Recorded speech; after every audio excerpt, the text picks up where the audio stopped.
first guy coming up for you, very, very talented guy. I actually had the pleasure of working with him in Toronto. Actually, we're all Toronto comics, so we're dominating the scene. Maybe check him out at Score the Musical, a hockey little flick, a Canada flick. The series Breakout Kings, and he's going to be actually at the Winnipeg Comedy Festival. This is coming up in April. Trevor Wilson, guys!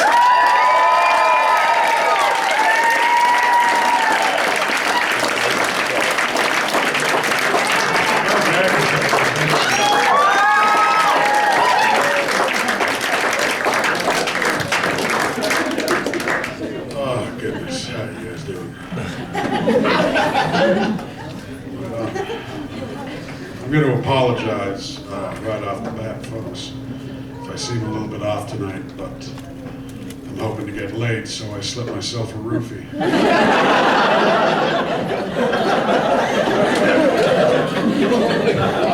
Ladies, I am sleepy. I'm not sure how this drug works, but I feel sexier.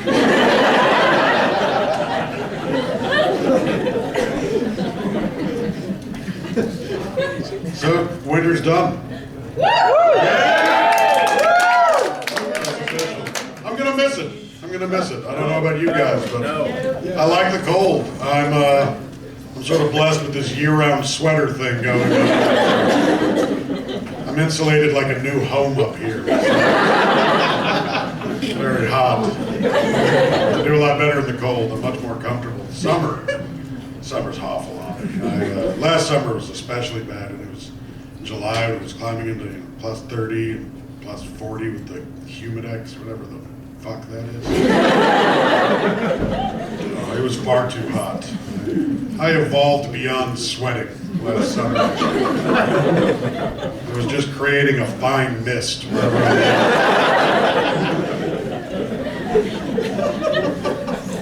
By midday, it would be an all-encompassing fog. I'd have homesick British people clinging to me.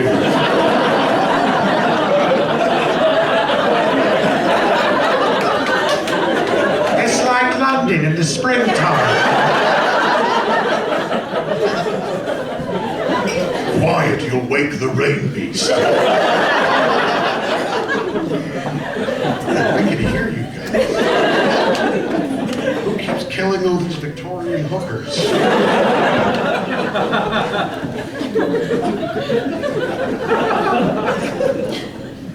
That's funny.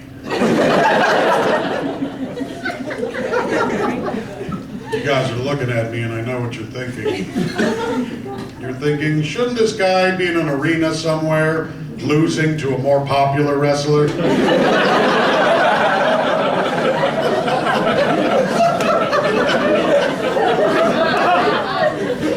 I have that look.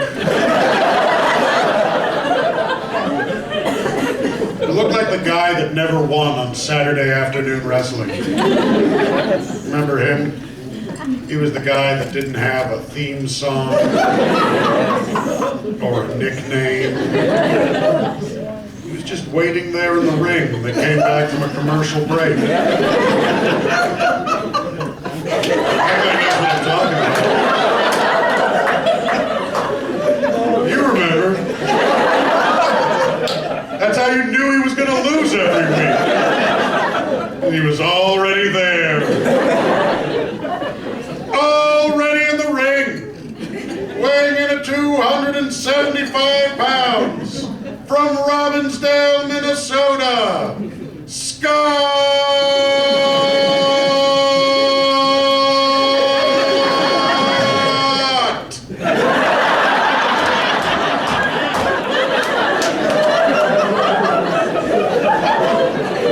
You just knew.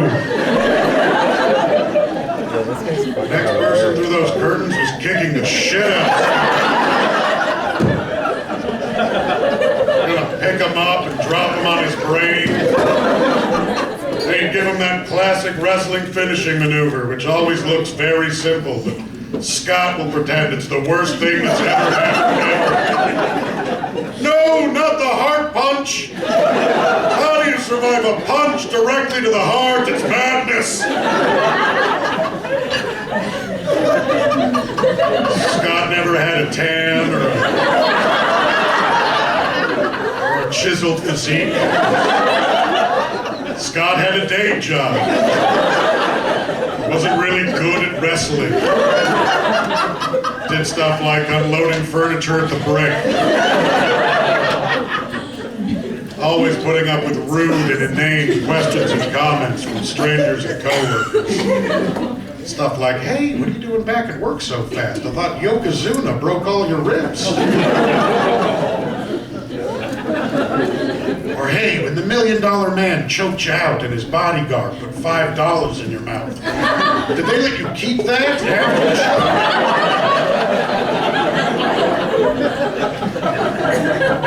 show? Or, I don't really watch wrestling, but my nephew says you're fucking terrible.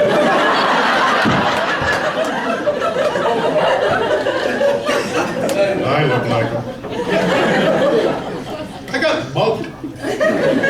Can you believe that? I was shocked. Because I'm fucking terrified. People see me in a dark alley and they're like, well, that's where he belongs.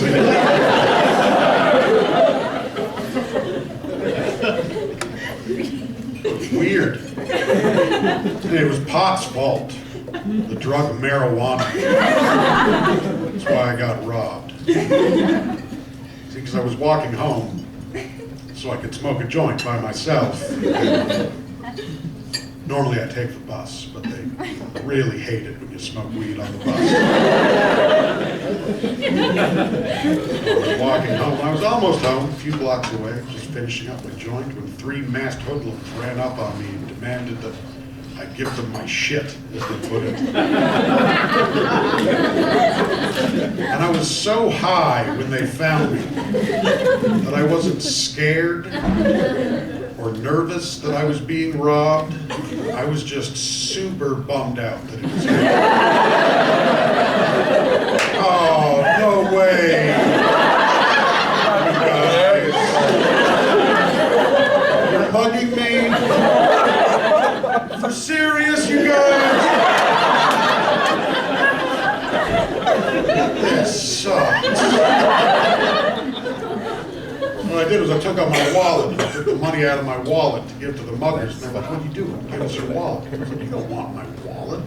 You just want the money inside my wallet. I'm just making this process easier for everyone involved. They're like, give us your wallet. And I'm like, fine, but I'm taking these cards out of here because they're really hard to replace. I don't have that kind of time in my week. Which goes to show you how bad a victim I am. I make up rules in the middle of my bookings. They were such awful crooks, they just let me do it. They're like, I don't care, just give me the wallet. So I take the cards out and I give them the wallet. At that point, I'd been carrying the same Velcro surfing wallet since I was 13. So it was mostly duct tape and had a built-in keychain. Because I'm kind of a pimp.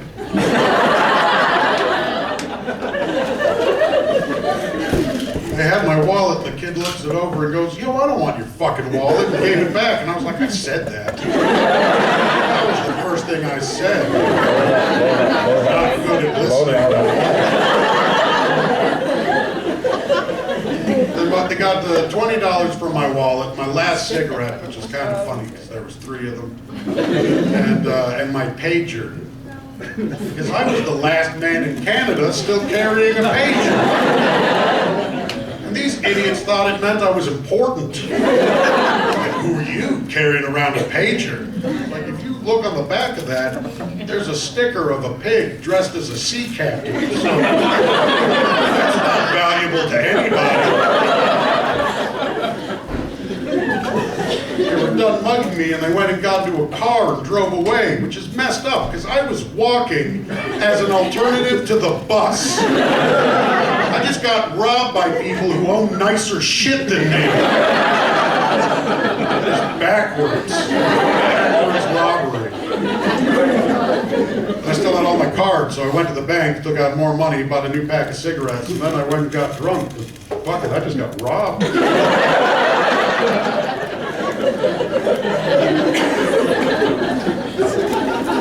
I was at the bar, my buddy trying to convince me to report the crime. I wasn't going to do it, because I was like, they wore masks. Their plan is foolproof.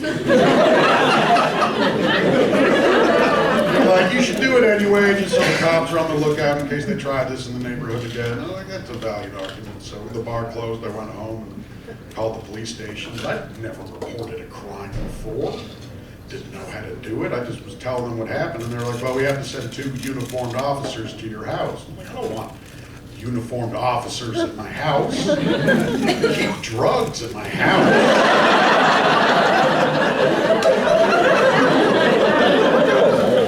Well, we have to send them anyway. The cops come, and I'm trying to explain to them what happened, but I was stoned when they mugged me. And now I'm drunk trying to recant the tale. There's holes in my report. I'm a shitty witness to my own mugging.